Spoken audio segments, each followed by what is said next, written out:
আমাদের স্লোগান ছিল শুক্রবার সকালবেলা রূপসা ঘাটে বসবে মেলা। এই দিয়ে বাজার কিন্তু আরম্ভ বা শুরু হয়ে গেল। নদীর পাড়ে যদি আড়ত না থাকে, যে ট্রলারগুলো যে আসে, তাহলে এই বাজারটা যদি আরো দূরে থাকতো, তাহলে ট্রলারে করে যে মাছগুলো আসে এই মাছগুলো নিয়ে আড়ত পর্যন্ত পৌঁছাইতে বহু কষ্ট হইতো। বেশিরভাগই আড়ত বাংলাদেশে দেখবেন নদীর পাড়েই কিন্তু আড়তগুলো। আমাদের এইটা হচ্ছে খুলনা জেলার বৃহত্তর সাদা মাছের একটা আড়ত।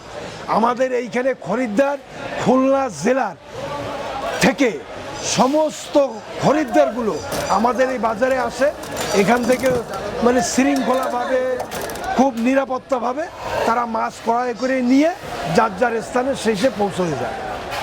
এইটা ফজরের নামাজের পরে শুরু হয়, এদিকে 9টা পর্যন্ত, আবার শুরু হয় বেলা 2টার পরে।